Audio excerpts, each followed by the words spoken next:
The book of Haggai is an amazing little book in the Old Testament, and God used it to help restore my life to a place of usefulness many years ago, like 20 years ago. Um, and I've studied and looked at it since a lot of times. And I wrote a little prologue to give a background to the book of Haggai. This is not a big sermon message or anything. It's me when I started to really play with using story to tell historical record, right? We have a lot of descriptive and inductive type sermons that are preached, and what people do with them is they inject a lot of their assumptions about the world. They inject their own worldview into the characters, and they make a lot of statements, and a lot of those are often they're assumptions. I can't think of any examples of any messages at the moment. Sometimes they're really well crafted and well preached, and God will use them powerfully in people's lives. And I'm curious about communicating fact, right, or communicating data, right, things that you can remember that are verifiable, but communicating them through story without trying to shift and change the story. Science can become far more accessible to people than we realise. And science is just knowledge, and so with the Bible there is knowledge. And this is something that's curious to me. So here's the Haggai Prologue. All the stuff I say in here is verified in Scripture. I've done other ones like Nehemiah, the stuff I talk about in Nehemiah, or the one about Peter's denial. When I talk about historical things, about servants and people in places, these are things that are actually verifiable through extant literature from the time. This one tends to use the Bible as a self-referential literature, but everything that's said here, some of it is also from historical record, but just see if you can learn something and enjoy the story along the way. It's the Haggai Prologue. This is not about Haggai, this is just my prologue to the historical background of the story. In the dust of ancient times, Nebuchadnezzar II, king of Babylon, reigned supreme over the Ammonites, Arameans, Moabites, and Israelites. All were in submission to him, but one year the Israelites, Zedekiah, king of Jerusalem, rebelled. He rebelled against the great king of Babylon. The end result was war and Jerusalem under siege for 2 years. 2 years of fear, 2 long years of seclusion inside the city walls. Food was scarce and every day was like the last. Army on the outside, growing despair on the inside. And fear. On the inside of the walls always a growing fear. It ended with Jerusalem left in ruins. Now the stench of burning bodies, wood and rubble lingered in the survivors' nostrils. It was a wretched memory they'd carry with them to the grave. On the outside of those same city walls, Nebuchadnezzar's army was poised, camped and amply supplied with everything they needed. Theirs was the patience of an enemy, secure in their victory as they inexorably wore the Israelites down. Outside Jerusalem, Nebuchadnezzar had settled his army and made preparations for the long haul. One way or another, Jerusalem would be hauled back into Babylon's thrall, another conquest in a glorious and powerful reign. The gates and low spots of the wall were guarded by his men.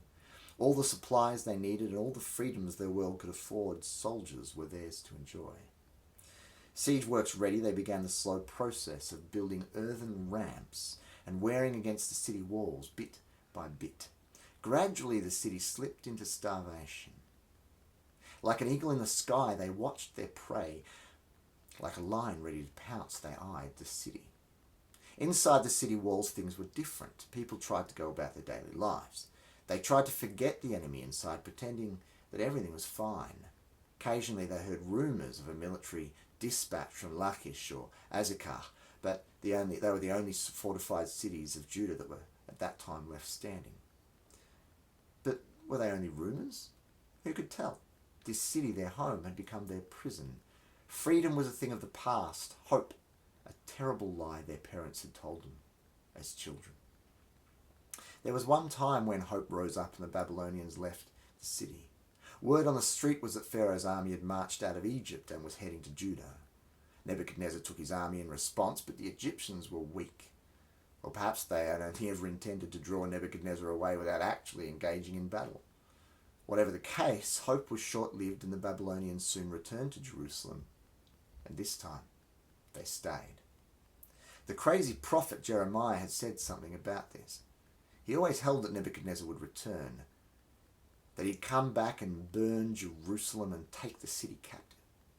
Jeremiah walked among the people, prophesying doom on them all. No one believed him. No one thought it would actually happen. But now, well, maybe he wasn't so crazy after all. Starvation had set in. There was no bread left, no food, and God only knows how many people were wiped out from the plague that swept through the place. Jeremiah proclaimed that those who stayed in the city would be killed, but those who surrendered to the Babylonians would live. No one really believed him. Surely God was not that angry. How can a whole city be deceived? Rebellion and sin caused this destruction, and now all that was left was the horrid memory of it. The city was burned, its people killed or carried off, except for the poor who were left to work the vineyards. The king, of course, had tried to escape once the Babylonians put a hole in the wall. He didn't get far. So now the few who survived were carried into exile, away from their homeland. Jerusalem was in ruins, and the precious gold and silver items from the temple of Yahweh were also taken captive. The city burned, including the temple. It was completely destroyed. The temple of Yahweh, their God, once it was destroyed, so was their hope. All seemed lost. That was 586 BC.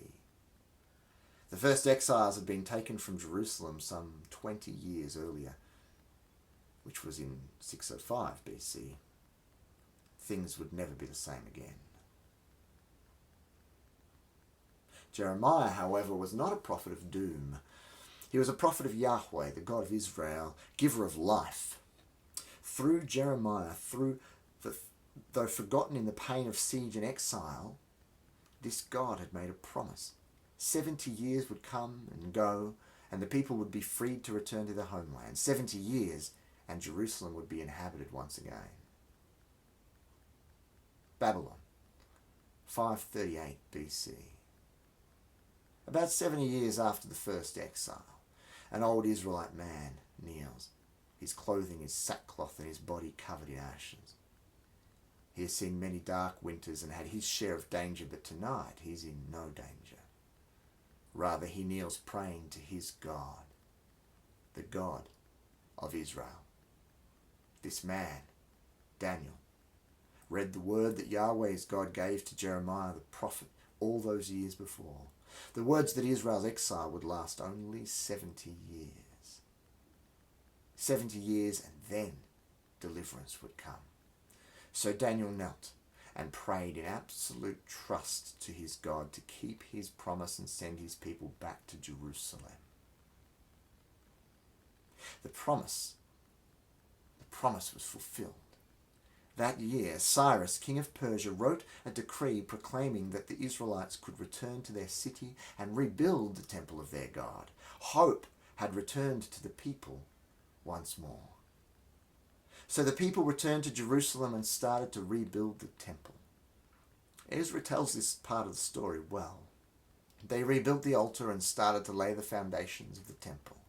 The people living around them, however, did not want the temple or Jerusalem rebuilt, so they persecuted them. Then, as we read Ezra's account, we find these sad words. Thus, the work on the house of God in Jerusalem came to a standstill until the 2nd year of Darius, king of Persia.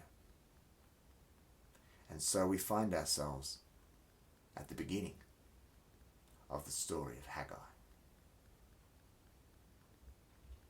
And so that's just a simple attempt to paint an historical picture, an accurate picture of what's gone on using story. It's easy for us to not understand the emotional and the cultural and the political kind of milieu in which these stories occur, and it's important for us to capture them as stories, because that's how we view the world. That's what we are. We are stories. We make up our autobiographical self through a series of stories of who and what we've been and the meaning we draw from those stories. Fact or fiction, we draw meaning from the stories we remember about our lives and the stories we tell and the way we tell those stories.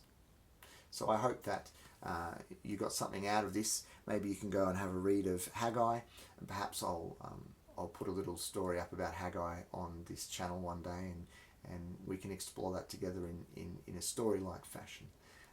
And I don't know, enjoy your time and understand that God is not in a hurry to make things happen. He's faithful to his word, and he's never in a hurry. He will do what he does when he doesn't. Daniel was confident that God would do that because he trusted the character of his God, but there was never a sense that God has to hurry. There was just the knowledge that God would do his thing in his time, and he would do it. I hope that you are able to discover that truth this year in your own life. Thanks for listening.